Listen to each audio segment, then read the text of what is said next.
أعوذ بالله من الشيطان الرجيم بسم الله الرحمن الرحيم. Versets 15 et 16. Ô gens du livre, notre envoyé est venu pour vous manifester le gros de ce que vous dissimuliez de l'écrit. Il effacera le gros de vos défaillances.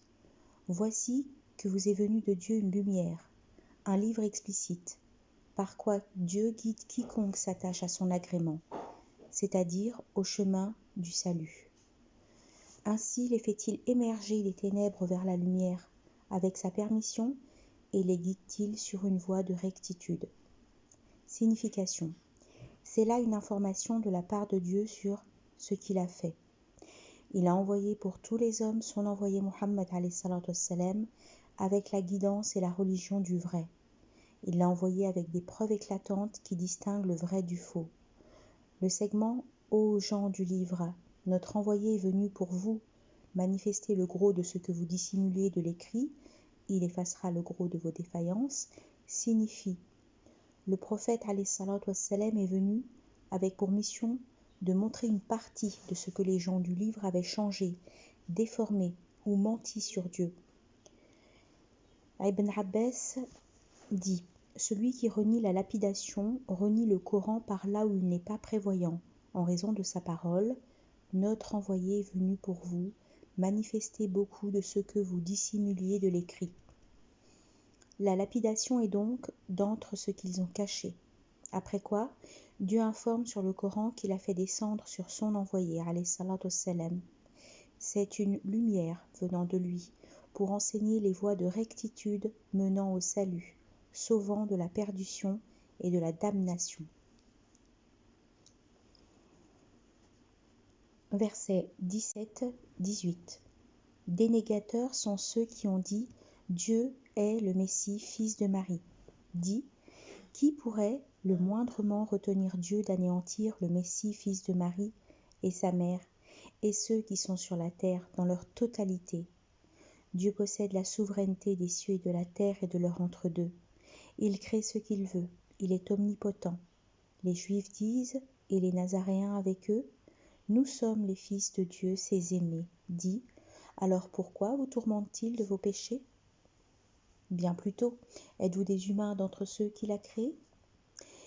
Il se montre indulgent à qui il veut, il tourmente qui il veut. À lui la souveraineté des cieux et de la terre et leur entre-deux. Il est la destination de tout. Dieu et signification. Dieu précise d'abord en quoi consiste la dénégation des chrétiens. Pour eux, le Messie, fils de Marie, est Dieu en personne. Ensuite, il informe qu'il est omnipotent. Avec cette parole, qui pourrait le moindrement retenir Dieu d'anéantir le Messie, fils de Marie et sa mère, et ceux qui sont sur la terre dans leur totalité? Puis il déclare que toute la création lui appartient et qu'il a pouvoir sur tout ce qu'il veut, sans être interrogé par quiconque. En preuve sa parole, Dieu possède la souveraineté des cieux et de la terre et de leur entre-deux. Cette parole divine est un démenti adressé aux chrétiens. Quant au verset 18, il est un démenti adressé cette fois aux Juifs et aux chrétiens réunis qui se prétendent être les fils de Dieu et ses aimés. La réponse divine au mensonge de ces dénégateurs est descendue sous forme d'interrogation qui signifie qu'un feu inéluctable les attend dans la Géhenne. Le segment « Bien plutôt êtes-vous des humains d'entre ceux qu'il a créés » rappelle aux Juifs comme aux chrétiens qu'ils sont simplement des humains semblables à tous les autres humains et qu'il agit selon ce qu'il veut. Ibn Abbas dit « Na'man ben Assa, Bahri ben Amrou, Shas ben Uday sont allés trouver l'envoyé alayhi salatu wassalam. Ils lui ont parlé et il leur a parlé. Il les a appelés à Dieu et il les a mis en garde contre sa vengeance. Alors ils ont dit « Ô Muhammad, tu ne nous fais pas peur. Par Dieu, nous sommes les fils de Dieu, ses aimés. » Comme le propos des chrétiens. Après quoi, Dieu fit descendre à propos d'eux cette parole. Les Juifs disent et les Nazaréens avec eux, nous sommes les fils de Dieu, ses aimés. Verset 19. Ô gens du livre, notre envoyé vient à vous pour vous porter l'explicitation, après une pause dans la succession des prophètes, afin que vous ne disiez « Il ne nous est pas venu d'annonciateur ni de donneur d'alarme ». Eh bien, il vous est venu un annonciateur, un donneur d'alarme. Dieu est omnipotent. Signification.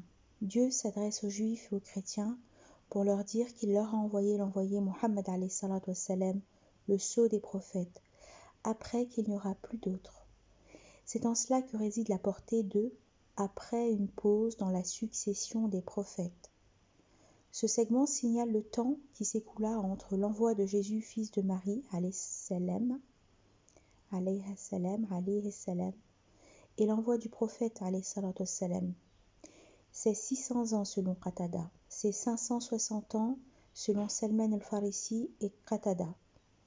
C'est 430 et quelques années selon Az-Zahhak, mais c'est la première estimation qui est la plus connue, 600 ans. Le prophète alayhi salatu wassalam, rapporte-t-on, a dit « Je suis le plus prioritaire des gens concernant le fils de Marie, parce qu'il n'y a pas eu de prophète entre lui et moi. » Ce hadith est une réplique pour ceux qui soutiennent qu'il y a eu dans cette période un prophète nommé Khalid ben Sinan. Bref, Dieu a envoyé son prophète, alayhi salatu wassalam, après une interruption dans la prophétie, après des oblitérations, des déformations de la guidance, la prolifération d'idoles. L'envoi du prophète, alayhi salatu wassalam, a été le plus complet des bienfaits de Dieu pour le grand bien des hommes, qui étaient plongés dans le paganisme, la tyrannie. À cette époque, il n'y avait que de rares survivances de la religion d'anciens prophètes auxquels étaient attachés un petit nombre de personnes, des rabbins juifs, des religieux chrétiens, les sabéens. Donc la religion a été traversée de confusions dangereuses, ce qui a nécessité la venue du prophète alayhi salatu wassalam pour montrer la guidance aux hommes, les faire sortir des ténèbres vers la lumière, et pour qu'on ne dise pas, comme les gens du livre qui pourraient bien dire, « Il ne nous est pas venu d'annonciateur ni de donneur d'alarme ». Le segment « Eh bien, il vous est venu un annonciateur, un donneur d'alarme » signifie « Il vous est venu le prophète alayhi salatu wassalam ». Le segment « Dieu est omnipotent » signifie que Dieu possède toute la capacité de punir celui qui lui désobéit et de rétribuer bellement celui qui lui est obéi. Versets 20, 21, 22, 23, 24, 25, 26. Lors Moïse dit à son peuple, « Ô mon peuple, rappelez-vous le bienfait que Dieu vous a prodigué. Il a parmi vous établi des prophètes, il a fait de vous des rois, vous a donné ce qu'il n'avait donné à personne dans les univers.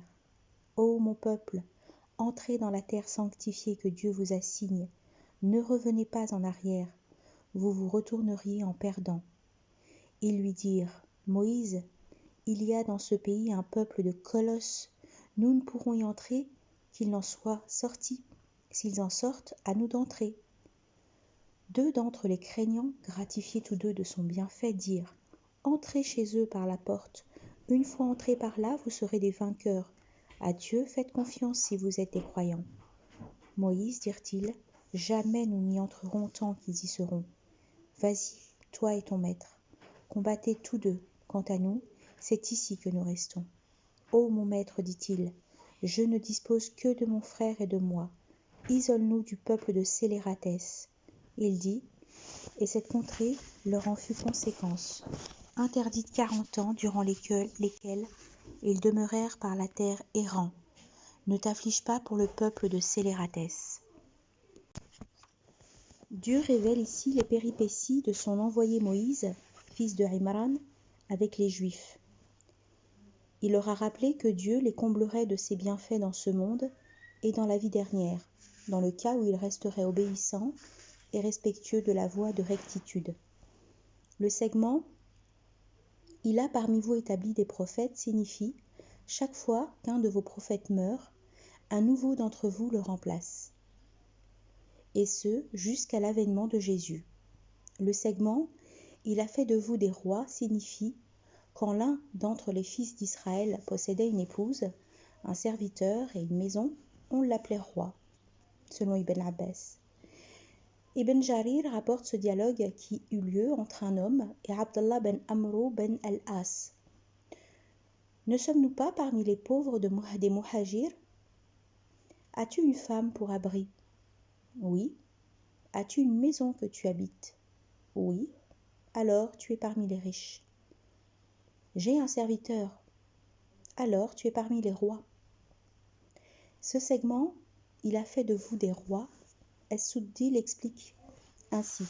C'est quand l'un d'entre vous possède sa personne, son bien, sa famille. Le segment vous a donné ce qu'il n'avait donné à personne dans les univers signifie vous étiez les savants en votre époque. Les Juifs étaient supérieurs à tous les peuples de la terre, Grecs, Coptes, etc. En référence cette parole, nous les avons privilégiés sur les univers. Un autre avis dit que ce segment parle des dons de Dieu pour eux, la manne, l'écaille, l'ombrage, etc. Le verset 21 veut dire que Moïse a appelé, incité les fils d'Israël au combat pour reprendre Jérusalem qui leur appartenait à l'époque de leur ancêtre Jacob salam, avant que ce dernier, ainsi que les siens, ne regagnât l'Égypte pour être auprès de son fils Joseph salam. Donc, quand Moïse salam demanda aux Juifs de combattre le peuple des Colosses pour libérer leur cité, ils se rétractèrent et lui désobéirent, provoquant ainsi la punition des 40 ans. Le segment « Entrez dans la terre sanctifiée que Dieu vous assigne » signifie « Entrez dans la terre purifiée que Dieu vous a promise » par la bouche de votre ancêtre Israël. Le segment « Ne revenez pas en arrière » signifie « Ne fuyez pas le combat ». Le verset 22 explicite l'excuse que les Juifs avaient donnée à Moïse pour ne pas combattre. Le segment « Deux d'entre les craignants » signifie l'intervention des deux hommes qui avaient incité les leurs au combat parce qu'ils craignaient qu'on n'obéisse pas à l'ordre de Dieu.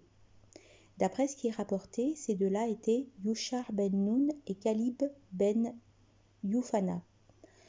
Le segment « Entrez chez eux par la porte, une fois entrés par là vous serez des vainqueurs, à Dieu faites confiance si vous êtes des croyants » signifie « Si vous faites confiance à Dieu, que vous obéissez à son ordre et approuvez son envoyé, Dieu vous donne la victoire sur vos ennemis et vous fera entrer dans le pays qu'il a assigné pour vous. » Le verset 24 montre la réponse des Juifs donnée au prophète de Dieu.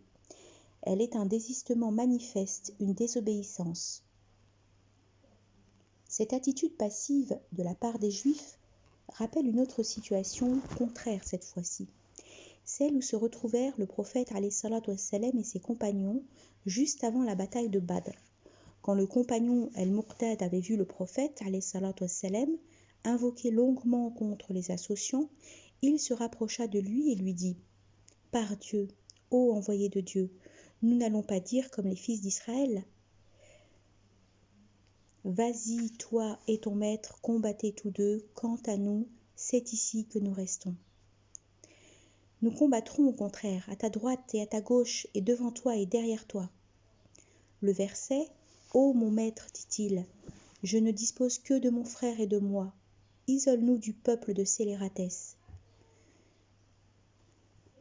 signifie qu'au refus des fils d'Israël de combattre, Moïse se mit en colère et s'adressa à Dieu en invocation contre eux.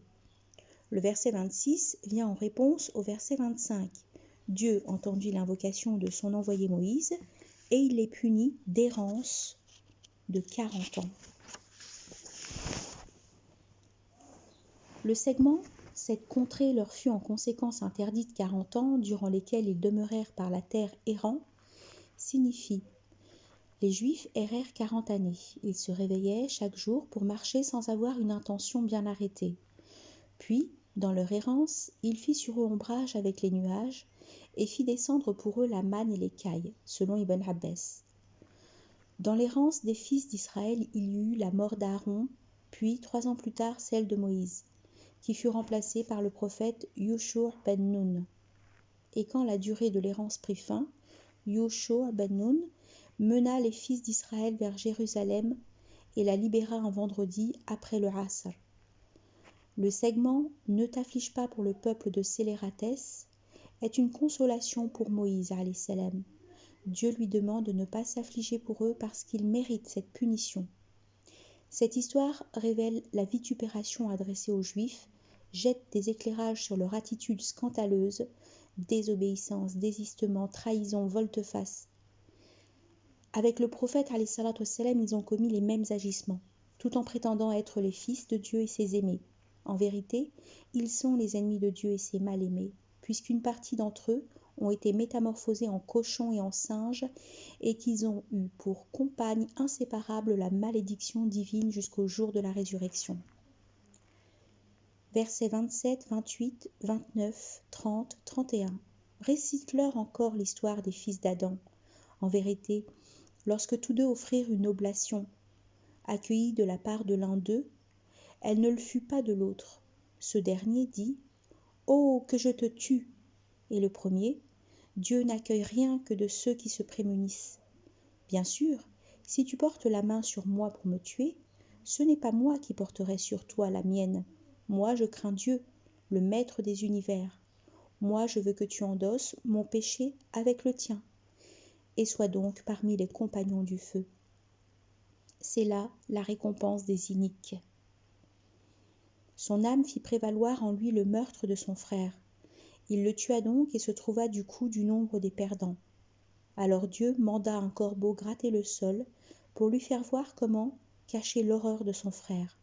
« Malheur à moi, dit-il, je n'étais pas capable comme le corbeau de cacher l'horreur de mon frère. Il fut du nombre de ceux qui rongent le remords. » Signification. En défilant l'histoire des deux fils d'Adam, Abel et Caïn, Dieu montre la funeste fin à laquelle mènent la jalousie, l'iniquité et l'outrage. Il montre comment l'un agressa l'autre pour le tuer par jalousie, outrage. Le segment récite-leur encore l'histoire des fils d'Adam en vérité. Signifie, demande au prophète alayhi salatu wassalam de raconter cette histoire à ces juifs iniques et jaloux, qui eurent un certain jour des frères transformés en cochons et en singes. L'expression « en vérité » est synonyme de clarté, ce qui veut dire que l'histoire ne contient ni confusion, ni mensonge, ni addition, ni omission. Ceci est la narration de vérité. Nous allons te narrer leur histoire dans le vrai. Quant à l'histoire proprement dite, elle est rapportée par nombre de savants. Adam reçut la permission de marier ses filles à ses fils, cela étant lié à la nécessité du moment. Adam, dit-on, recevait de chaque ventre un garçon et une fille, et ainsi il mariait la fille issue de cette grossesse avec le garçon issu de l'autre grossesse. Et comme la sœur d'Abel était moins belle que la sœur de Caïn, ce dernier voulut se marier avec sa sœur. Adam refusa cela et proposa à chacun de ses deux fils de présenter des offrandes à Dieu. Celui qui aura l'offrande acceptée se mariera avec elle. Ce fut l'offrande d'Abel qui avait été acceptée. Ibn Abbas et Ibn Mas'ud disent, pour Adam, chaque naissance de garçon était accompagnée de la naissance d'une fille. Et ainsi, il mariait le garçon de cette grossesse-ci avec la fille de l'autre grossesse, et la fille de celle-ci avec le garçon de celle-là, jusqu'au jour où il eut deux fils appelés Abel et Caïn. Caïn était un cultivateur et Abel un éleveur. Caïn était le plus grand et avait une sœur plus belle que celle de Abel. Quand Abel demanda en mariage la sœur de Caïn, celui-ci refusa en disant « C'est ma sœur et elle est née avec moi et elle est plus belle que ta sœur. J'ai plus de droit à l'épouser. » Après quoi, ils se rapprochèrent de Dieu par des offrandes pour savoir qui aurait ce droit. Abel offrit une pouliche bien grasse et Caïn un fagot d'épis. Celui-ci, ayant remarqué un énorme épi, il l'égréna et le mangea. Alors, le feu descendit, mangea l'offrande d'Abel et laissa l'offrande de Caïn. Caïn se mit en colère et dit à son frère « Je te tuerai pour que tu n'épouses pas ma sœur. » Mais Abel répondit « Dieu n'accueille rien que de ceux qui se prémunissent. »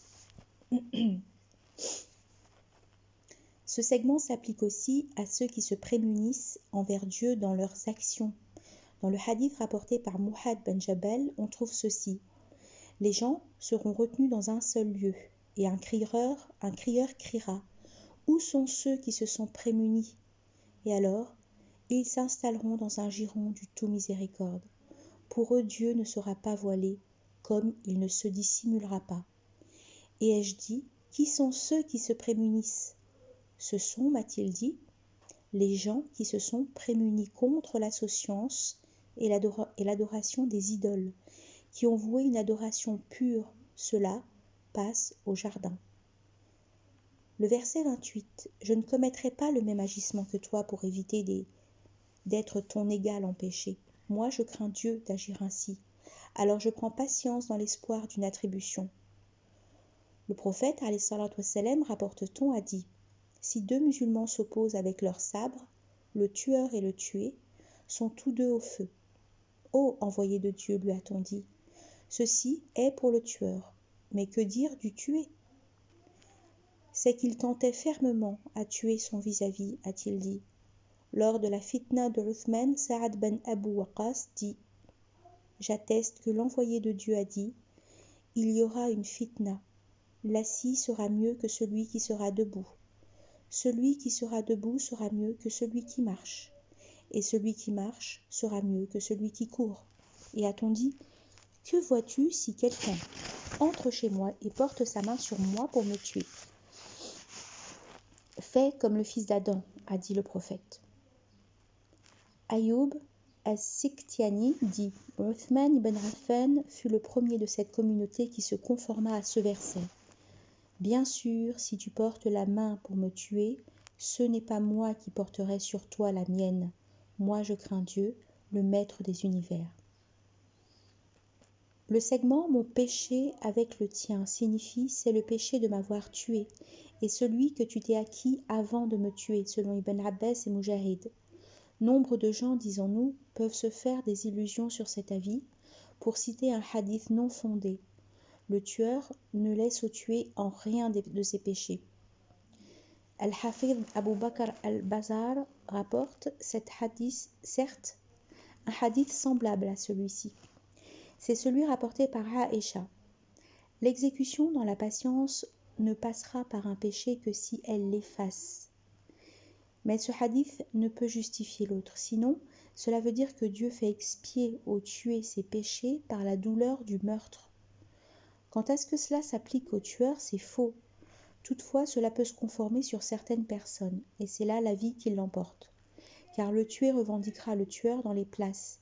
Il lui prendra de ses bonnes actions à la mesure de l'injustice subie, et quand s'épuiseront les bonnes actions du tueur, sans que le tué n'ait recouvré tout son droit, on prendra de ce dernier les mauvaisetés, et on les versera au tueur. Peut-être qu'ainsi il ne restera plus de péché au tué qu'on les ait versés au tueur. Le prophète alayhi salatu wassalam, rapporte-t-on, a dit un hadith sur toutes les injustices. Et puis, le meurtre est pour Dieu un des péchés les plus graves. Maintenant, si on demande comment Abel voulut que son frère Caïn eût à récolter le péché de sa mort violente, la réponse se présente ainsi. Abel informa qu'il ne combattrait pas son frère, mais qu'il se contiendrait en souhaitant, dans le cas où il y aurait meurtre, que cela viendrait de son frère.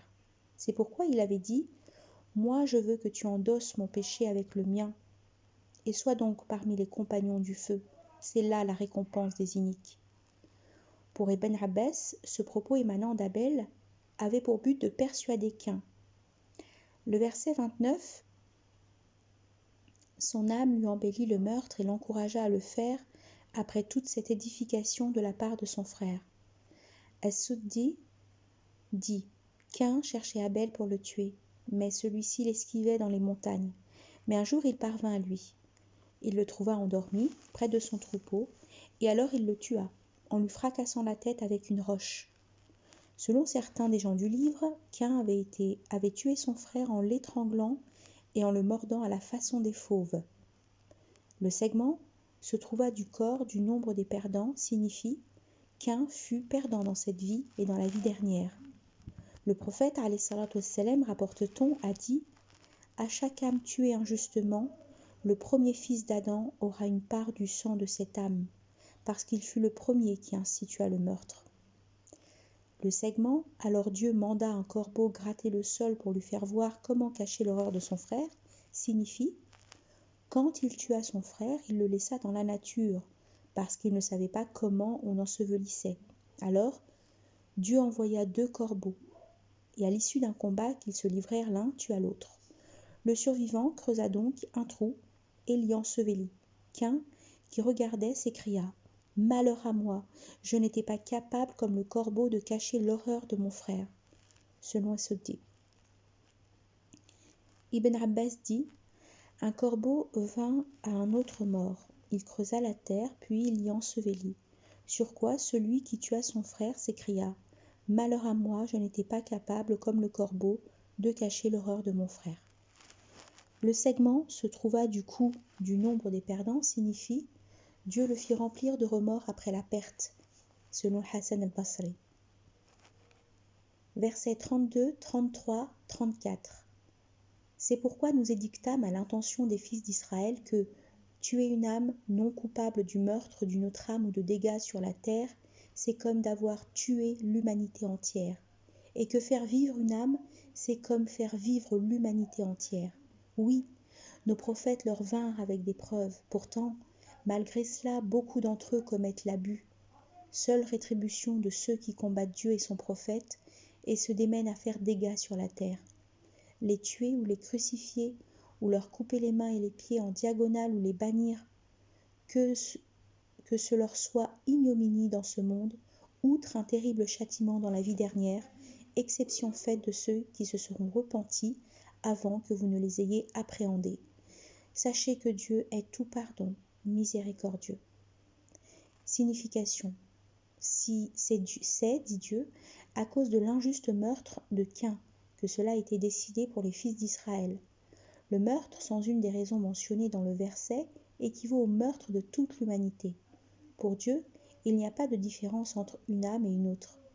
Abu Huraïra dit, le jour de la maison, je suis entré chez Uthman. Je lui ai dit, je viens pour te soutenir, ô émir des croyants. Il m'a dit, ô Abu Huraïra, serais-tu heureux de tuer tous les gens, et moi avec eux? Non, ai-je dit. Si tu tues un seul homme, a-t-il dit, c'est comme si tu tues l'humanité entière. Retire-toi donc, et que te soit accordée la permission de Dieu et un salaire sans péché. Je me suis alors retiré, je n'ai pas combattu. Le segment, c'est comme d'avoir tué l'humanité entière, signifie celui qui tue une seule âme prohibée de Dieu est comme celui qui tue toute l'humanité, selon Ibn Abbas. Celui qui rend licite pour lui le sang d'un musulman, c'est comme s'il rend licite pour lui le sang de l'humanité entière, selon Saïd ben Jubayr. Le segment est que faire vivre une âme, c'est comme de faire vivre l'humanité entière, signifie que sauver une âme d'une noyade, d'un incendie ou de tout autre danger, c'est comme faire vivre toute l'humanité. Le segment tuer une âme non coupable du meurtre d'une autre âme ou de dégâts sur la terre, c'est comme d'avoir tué l'humanité entière. La pratique du meurtre est une énormité, d'après Al-Hassan et Qatada. Sulayman al-Rubi' dit, j'ai dit à Al-Hassan, ô Abu Sa'id, ce verset est-il aussi pour nous, comme il le fut pour les fils d'Israël? Il m'a dit oui, par cela qu'il n'y a de Dieu hormis lui. Ahmad dit, Hamza ben Abdul Muttalib alla trouver l'envoyé et lui dit, ô envoyé de Dieu, mets-moi sur quelque chose qui me fait vivre. Ô Hamza, faire vivre une âme est plus aimé pour toi. Ou tuer une âme, c'est plutôt une âme que je fais vivre. Occupe-toi donc de ton âme, lui dit-il. Le segment, oui, nos prophètes leur vinrent avec des preuves, signifie nos prophètes leur sont venus avec les arguments irréfutables et les démonstrations éclatantes. Le segment, pourtant, malgré cela, beaucoup d'entre eux commettent l'abus, est un blâme, une vitupération aux Juifs pour avoir commis les proscriptions et les interdits, à l'instar des Banu Quraïda, des Banu An-Nadir qui, dans l'époque du paganisme, se livraient des combats et s'entretuaient. En référence à cette parole d'Allah, et puis, vous que voici, vous vous entretuez, vous évincez un parti d'entre vous de son terroir, après, vous êtes coalisés contre lui dans le péché, l'agression. Le verset 33 parle de ceux qui combattent Dieu. Donc le verset 33 parle de ceux qui combattent Dieu. Combattre ici, c'est s'opposer, contredire. Cela est vrai pour la dénégation et aussi pour le brigandage. C'en est de même pour le dégât sur la terre, c'est-à-dire différents types de malfaisance. Si bien que nombre d'anciens, dont Saïd bin al-Musaïb, disent que retenir les dirhams ou les dinars fait partie du dégât sur la terre. En référence à cette parole d'Allah, à peine a-t-il tourné le dos qu'il se démène sur la terre à y faire dégâts, à ruiner labour, engendrement. Or Dieu déteste le dégât. Certains savants disent, ce verset est descendu au sujet des associants. Ibn Abbas dit, le verset est descendu au sujet d'un peuple d'entre les gens du livre qui ont auparavant violé le pacte contracté avec le prophète, alayhi salatu wassalam, et ont fait dégâts sur la terre. Néanmoins, ce verset a une portée générale. Il s'applique aux associants et à quiconque commet ces méfaits. Anas ben Malik dit 8 hommes de Oukal vinrent trouver l'envoyé, alayhi salatu wassalam, à qui ils lui déclarèrent leur islam. Ils s'installèrent avec leur tante à Médine. Ils avaient le corps dépérissant. Ils se plaignirent à l'envoyé, alayhi salatu wassalam, qui leur dit « Pourquoi ne pas sortir avec notre berger et ses chameaux? Ainsi, vous toucherez de leur lait. » Ils dirent oui, puis s'en allèrent, avec le troupeau. Ils reprirent leur santé. Mais après, ils tuèrent le berger et dispersèrent les chameaux. Cela parvenu à l'envoyé, alayhi salatu wassalam, il lança des hommes sur leurs traces. Ils les rattrapèrent et les ramenèrent. Alors, le prophète, alayhi salatu wassalam, donna l'ordre d'exécution. On leur coupa les mains et les pieds, et on leur creva les yeux. Puis, on les mit à l'écart jusqu'à leur mort. Abu Qilaba dit, ceux-là ont volé, tué, dénié, après qu'ils ont cru et combattu Dieu et son envoyé. Dans un autre récit, le prophète alayhi salatu wassalam a pris part aux recherches, et quand quelques-uns de ses faiseurs de dégâts furent attrapés, ils furent ramenés à Médine. Là, Dieu fit descendre, seule rétribution de ceux qui combattent Dieu et son envoyé. Il est à signaler que le prophète alayhi salatu wassalam ne donna point un exemple ni avant ni après. De plus, il prohibe la prise en exemple.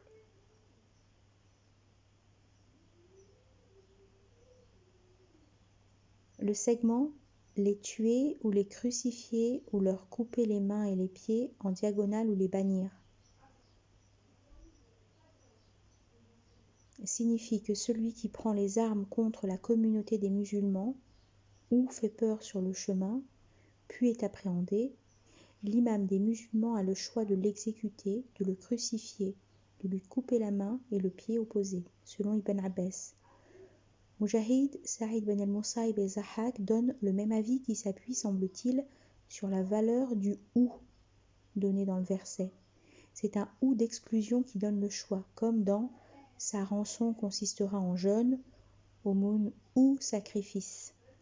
L'expiation consisterait à assurer à 10 pauvres une nourriture de la moyenne dont vous nourrissez votre famille, ou bien leurs vêtements, ou encore affranchir une nuque. L'ensemble des savants disent que ce verset est descendu pour s'appliquer à des situations.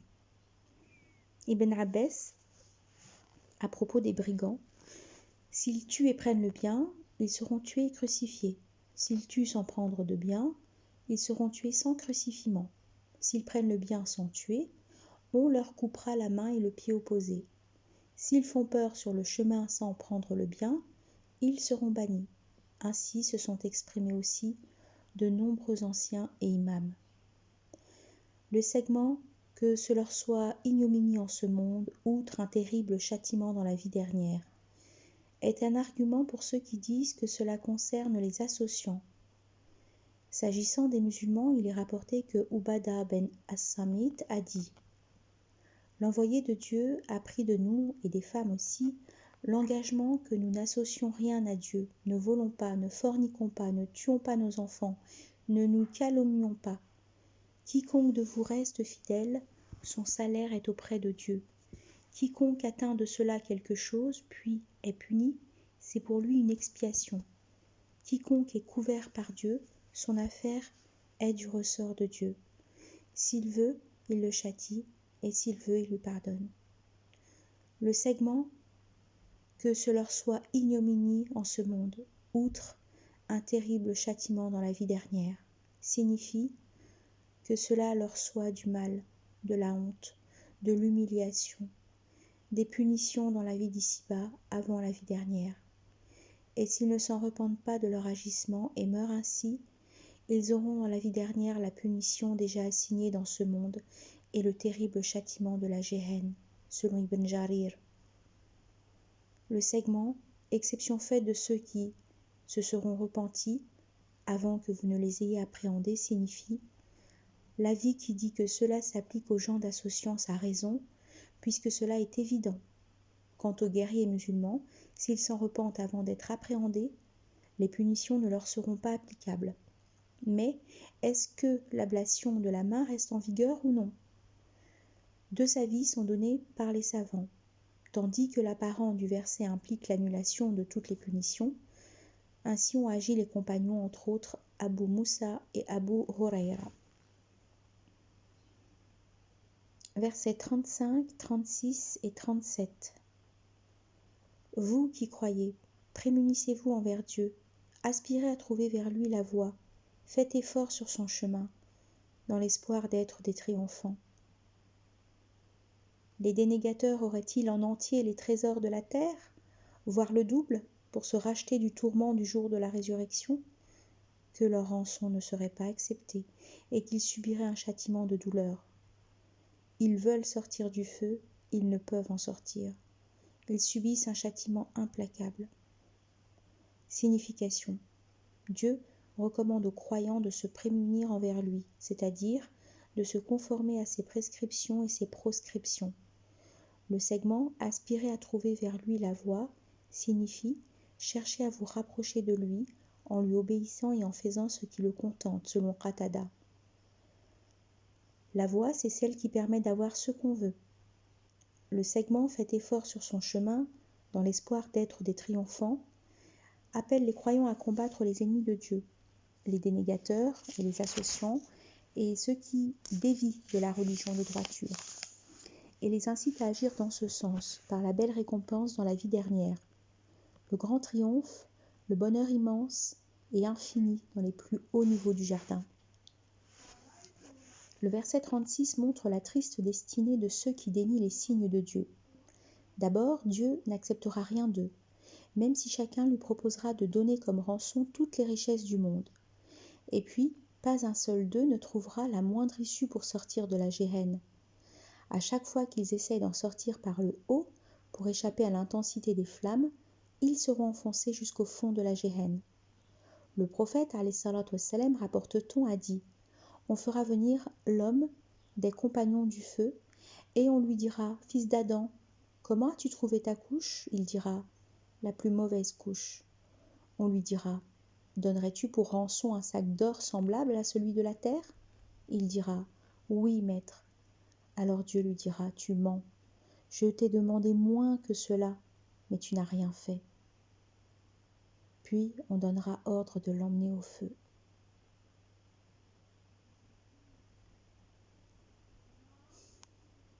Versets 38, 39, 40. Le voleur, la voleuse, tranchez leurs mains en rétribution de ce qu'ils ont acquis. Qu'ils se sont acquis à titre de sanction venant de Dieu. Dieu est tout-puissant et sage. Toutefois, qui se repent après avoir été inique et se réforme, Dieu se repent en sa faveur. Dieu est tout pardon, miséricordieux. Ne sais-tu pas que Dieu possède la royauté des cieux et de la terre, qu'il châtie qui il veut, accorde son indulgence à qui il veut? Dieu est omnipotent. Signification. Dieu recommande de trancher la main au voleur et à la voleuse, mais l'explicitation de cette recommandation s'avère différente entre les écoles. La Dhahiriya, en se tenant à l'apparence du verset, se prononce pour la punition, que le vol soit peu ou prou. Sans considération de quorum ou de précaution, les tenants de cette école se réfèrent aussi à un hadith rapporté par Abu Huraira qui dit: Dieu maudit le voleur. S'il vole un œuf, on lui coupe la main. S'il vole une corde, on lui coupe la main. Quant à l'ensemble des savants, ils prennent en considération le quorum, même s'ils divergent sur son estimation. Chacun d'eux avance un avis en s'appuyant sur un hadith rapporté. Malik dit « Pour que le droit de couper la main s'applique, il doit y avoir un vol de 3 dirhams ou un objet volé de cette valeur. » Ash-Shafi'i se prononce pour le quart d'un dinar, ou l'équivalent de ce prix. Ahmed considère que le quart du dinar équivaut aux 3 dirhams, en s'appuyant sur le cours du dinar de l'époque. Le quart du dinar s'échangeait avec 3 dirhams. Abu Hanifa, Zufar, Soufiane et Tawri estiment le quorum à 10 dirhams. D'autres anciens l'évaluent à 5 dinars ou 50 dirhams. Mais dans tous les cas, l'ensemble des savants répondent à l'avis de l'école Zahirite. La première réponse s'appuie sur le hadith rapporté par Aïcha. Tranchez pour un quart de dinar et ne tranchez pas pour moins que cela. L'autre réponse s'appuie sur l'interprétation du hadith auquel se réfère l'école Zahirite. Selon cette réponse, c'est l'œuf de fer et la corde de bateau qui sont visés. La dernière réponse soutient que c'est là un moyen pour graduer la punition suivant les vols, car dans l'époque du paganisme, on coupait la main pour le prou et le peu volé, et c'est pour cela que le voleur a été maudit pour avoir voulu donner son inestimable main pour des choses humiliantes. Le segment « Dieu est tout-puissant et sage » signifie « Dieu est tout-puissant dans sa vengeance, sage quand il prescrit, proscrit, promulgue, prédestine. » Le verset 39 « Celui qui se repent après avoir volé et s'en remet à Dieu, Dieu se repent à son endroit en ce qui concerne ce qui le lie à lui seulement. Le bien volé ou son équivalent doit donc être remis au propriétaire. » Abu Hanifa dit « La main tranchée, le bien consommé, ne se rend pas sous la forme de son équivalent. » Abdallah ben Amr dit « Du vivant de l'envoyé alayhi salatu wassalam, une femme commit un vol. Les gens victimes du vol l'emmenèrent devant le prophète alayhi salatu wassalam. Ô envoyé de Dieu, dirent-ils, cette femme nous a volé. Nous, dirent les proches de la voleuse, nous payons la rançon pour elle. Alors, le prophète alayhi salatu wassalam dit, tranchez-lui la main. Les proches de la voleuse dirent, nous payons pour elle une rançon de 50 dinars. Mais le prophète alayhi salatu wassalam maintint la décision, tranchez-lui la main. On lui coupa effectivement la main droite. Après quoi la femme dit, ô envoyé de Dieu, est-ce qu'il y a un repentir pour moi? Et lui de dire, oui, par rapport à ta faute, tu es maintenant comme tu étais au jour où ta mère t'avait mis au monde. Et Dieu fit descendre dans la sourate de la table, toutefois qui se repent après avoir été inique et se réforme, eh bien, Dieu se repent en sa faveur. Dieu est tout pardon, miséricordieux. Versets 41, 42, 43, 44. Ô envoyé, ne t'attriste pas de cet acharnement dans la dénégation, que certains disent de la bouche, nous croyons, sans croire du cœur. Que certains, adeptes du judaïsme, toute oreille pour le mensonge, toute oreille pour d'autres qui ne sont même pas venus à toi, détournent après coup les paroles de leur lieu. Si on vous propose ceci, disent-ils, adoptez. Dans le cas contraire, méfiez-vous. Décidément, celui que Dieu veut tenter, tu ne pourras pour lui rien obtenir de Dieu. Tels sont ceux de qui Dieu n'a pas voulu épurer le cœur. Ils subissent l'ignominie en ce monde, et dans la vie dernière les attend un châtiment terrible.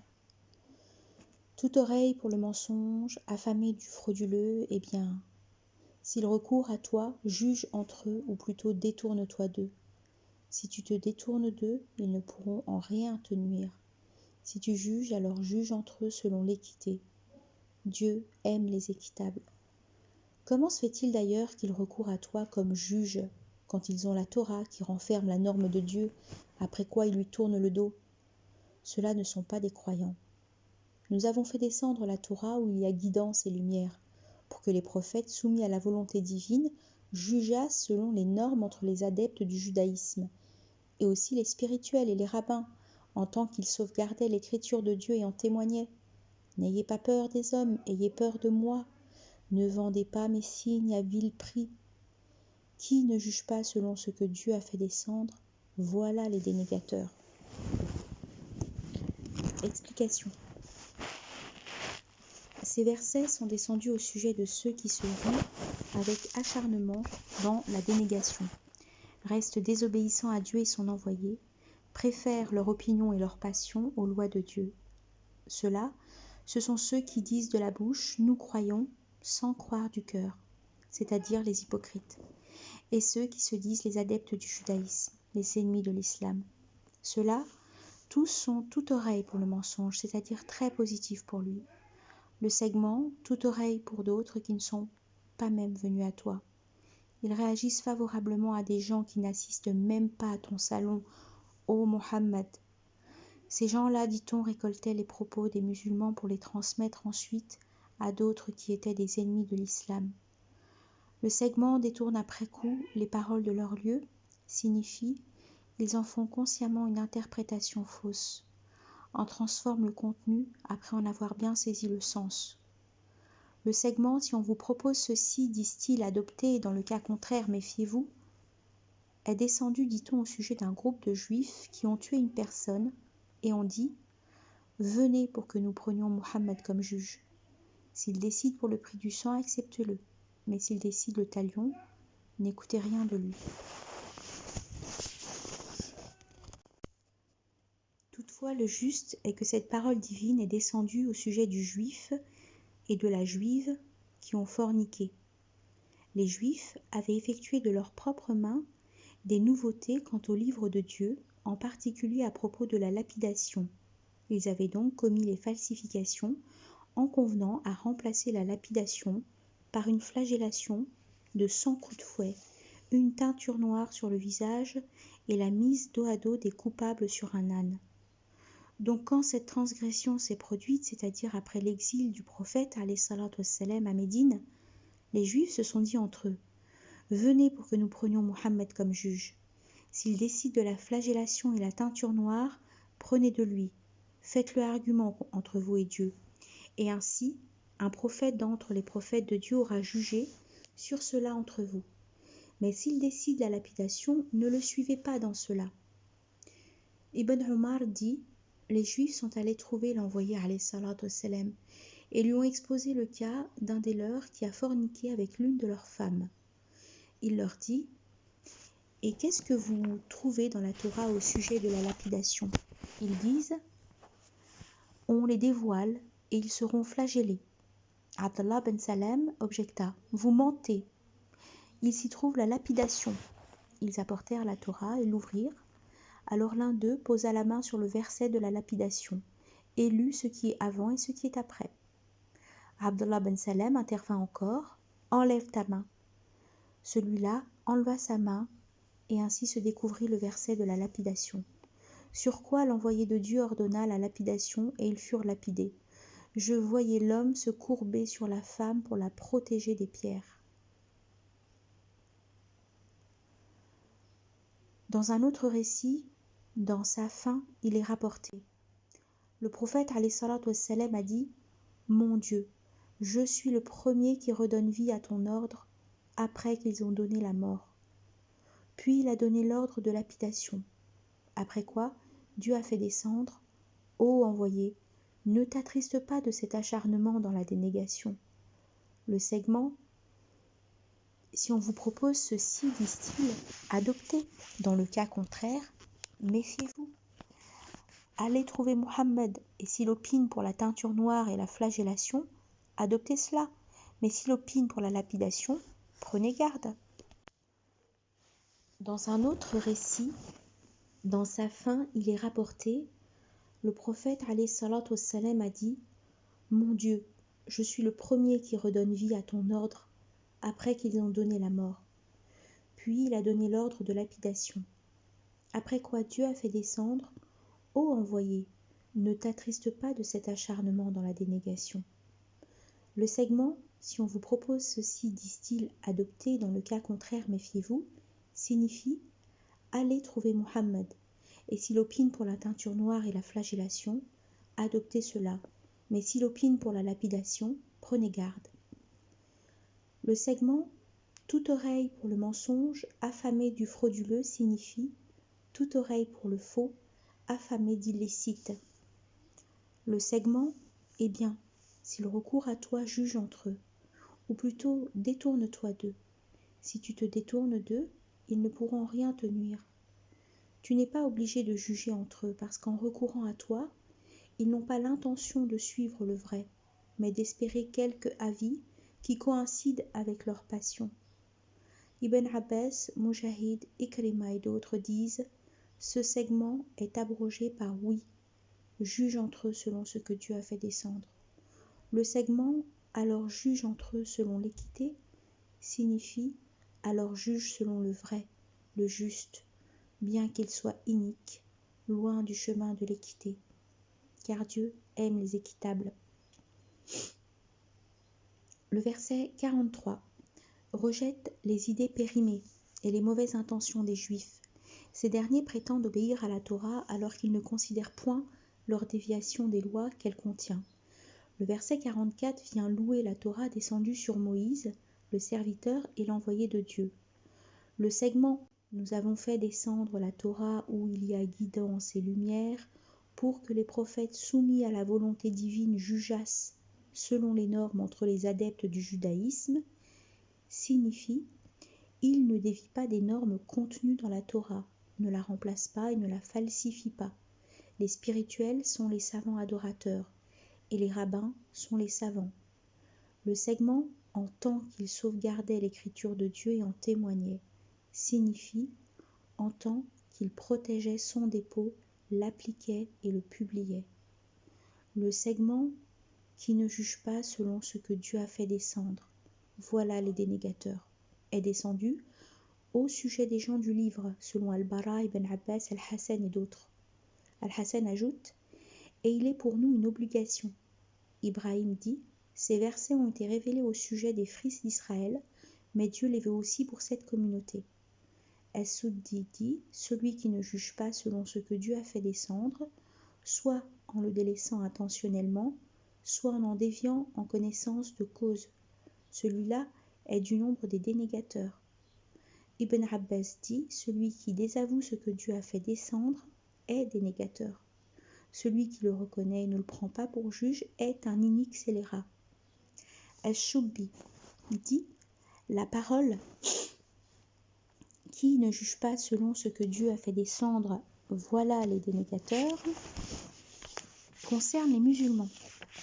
La parole qui ne juge pas selon ce que Dieu a fait descendre, voilà les iniques, concerne les juifs. La parole qui ne juge pas selon ce que Dieu a fait descendre, voilà les scélérats, concerne les chrétiens. Taous dit « Ce n'est pas de la dénégation si l'on prend d'une autre religion. » Verset 45. Nous leur avons prescrit âme pour âme, œil pour œil, nez pour nez, oreille pour oreille, dent pour dent. Les blessures sont soumises à la loi du talion. Quiconque à titre d'aumône renoncerait à la loi du talion, cela vaudrait pour lui expiation.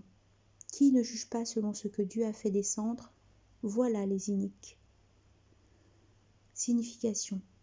C'est là aussi un blâme, une vitupération à l'adresse des Juifs. La Torah impose la recommandation de l'âme pour l'âme, mais eux, ils la contredisent en toute connaissance de cause, contredisent aussi l'application de la lapidation aux fornicateurs en recourant à la flagellation et au noircissement de la figure et à la publicité. C'est pour cela que Dieu dit « Qui ne juge pas selon ce que Dieu a fait descendre, voilà les iniques » parce qu'ils ont désavoué sa recommandation intentionnellement et avec entêtement, et dit ensuite « Qui ne juge pas selon ce que Dieu a fait descendre, voilà les iniques » parce qu'ils n'ont pas donné justice à celui qui a subi l'iniquité. Nombre de savants s'appuient sur ces paroles divines pour dire que ce qui est promulgué pour nos devanciers l'est aussi pour nous. Al-Hassan al-Basri dit « Cela l'est pour eux et pour tous les hommes ». Tous les imams considèrent la généralité de ce verset pour dire que l'exécution de l'homme justifie la mort de la femme tuée. Cet avis se réfère au hadith du prophète alayhi salatu wassalam, l'homme doit être tué pour la femme tuée. Les sangs des musulmans s'égalisent. Abu Hanifa, en se référant à la généralité du verset, dit que le musulman doit être tué pour le sujet dénégateur ainsi que le libre qui tue l'esclave, mais l'ensemble des savants le contredit sur ces deux points, en se référant au hadith du prophète alayhi salatu wassalam, qui dit « Le musulman n'est pas tué pour un dénégateur ». Quant au cas de l'esclave, il y a de nombreux témoignages chez les anciens qui n'établissent pas de lien contraignant entre l'esclave et le libre, et qui ne décrètent pas l'exécution du libre pour l'esclave tué. L'argumentation se référant à ce verset s'appuie sur ce hadith rapporté par Anas ibn Malik, qui dit « Al-Rubayy, la tante de Anas, cassa une incisive d'une esclave. On demanda à cette dernière de pardonner. Celle-ci refusa. Alors, on alla auprès du prophète alayhi salatu wassalam qui décida la loi du talion. Son frère, Anas ben al-Nadir, intervint donc. « Ô envoyé de Dieu, l'incise d'une telle va-t-elle être cassée ?» « Ô Anas, dit le prophète, l'écrit de Dieu, c'est la loi du talion. Non, par celui qui t'a envoyé avec le vrai, on ne casse pas l'incise d'une telle, dit Anas. Après quoi l'esclave accepta. Elle pardonna et abandonna la revendication du talion. Sur ce, l'envoyé alayhi salatu wassalam a dit « Parmi les adorateurs, il y en a qui, s'ils jurent par Dieu, Dieu l'acquitte. » Imran ben Hassin dit « Un garçon appartenant à des gens pauvres coupa l'oreille d'un autre garçon appartenant à des gens riches. Alors les parents du fautif allèrent trouver le prophète alayhi salatu wassalam pour lui dire « Ô envoyé de Dieu, nous sommes des gens pauvres. » Sur ce, le prophète ne décida rien contre le garçon fautif.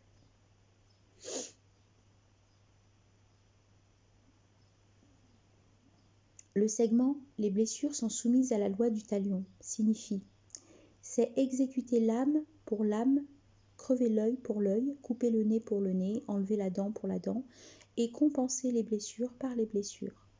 Cela établit l'équité entre les musulmans libres, hommes et femmes, dans le cas où il y a préméditation, dans la faute commise, soit sur l'âme, soit sur ce qui est en deçà de l'âme, et établit aussi l'équité entre les esclaves, hommes et femmes, dans le cas où il y a préméditation, dans la faute commise, soit sur l'âme, soit ce qui est en deçà de l'âme, selon Ibn Abbas. Le segment « Quiconque à titre d'aumône renoncerait à la loi du talion, cela voudrait pour lui expiation » signifie pardonner et faire aumône sont une expiation pour le demandé et un salaire pour le demandeur, d'après Ibn Abbas. En faire aumône est une expiation pour celui qui blesse, tandis que le salaire pour le blessé est auprès de Dieu, selon Sufyan al-Thawri.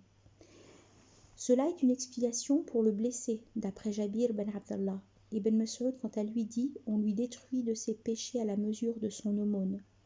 Ubada ben Samit dit « J'ai entendu l'envoyé de Dieu dire « Tout homme blessé d'une blessure qui en fait aumône, Dieu lui fait une expiation égale à son aumône. » Le segment « Quiconque ne juge pas selon ce que Dieu a fait descendre, voilà les iniques » signifie là, il n'y a pas de dénégation plus grave que celle-là, et pas d'iniquité plus grave que celle-là, et pas de scélératesse plus grave que celle-là. D'après Taos et Rata. Versets 46-47. Nous mîmes sur leurs traces Jésus, fils de Marie, en tant qu'avérateur de ce qui était en cours de la Torah, et nous lui conférâmes l'évangile, où il y a guidance et lumière, en tant qu'avérateur de ce qui était en cours de la Torah, que guidance et qu'édification pour ceux qui se prémunissent, que les adeptes de l'évangile jugent selon ce que Dieu y a fait descendre. Qui ne juge pas selon ce que Dieu y a fait descendre? voilà les scélérats. Le segment nous mime sur leurs traces Jésus, fils de Marie, en tant qu'avérateur de ce qui était de la Torah, signifie « Nous avons fait suivre les prophètes des fils d'Israël par le Christ, en tant que croyant en la Torah et obéissant à elle dans ses jugements. » Le segment « Et nous lui conférâmes l'Évangile, où il y a guidance et lumière » signifie « Nous l'avons également doté de l'Évangile comme guidance vers le vrai, une lumière éliminante de doutes et de problèmes. » Le segment, en tant qu'avérateur de ceux qui étaient en cours dans la Torah, signifie en tant qu'obéissant qui suit cette écriture, sauf dans le peu que Dieu lui a donné permission. Dieu informe sur ce que Jésus, alayhi salam, a dit aux fils d'Israël, et pour rendre licites certaines choses qui vous avaient été interdites. Les savants disent l'Évangile a abrogé quelques prescriptions de la Torah.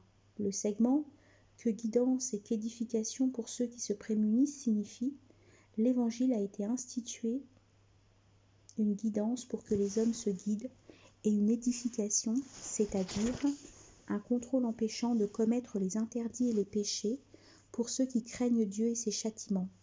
Le segment que les adeptes de l'Évangile jugent selon ce que Dieu y a fait descendre signifie pour qu'ils croient en tout ce qu'il contient et qu'ils mettent en œuvre tout ce dont ils ont reçu ordre, entre autres la nouvelle de l'envoi du prophète Mohammed alayhi salatu wassalam. Dans ce sens, Dieu dit « Gens du livre, vous n'êtes sur rien tant que vous n'appliquez pas la Torah et l'Évangile et la révélation sur vous descendue de votre Maître, qui suivent l'envoyé, le prophète illettré, qu'ils trouvent chez eux inscrit dans la Torah. » Le segment qui ne juge pas selon ce que Dieu a fait descendre, voilà les scélérats, parle des scélérats qui n'obéissent pas à leur maître, qui penchent pour le faux, négligent la vérité. Il est dit précédemment que ce segment est descendu au sujet des chrétiens.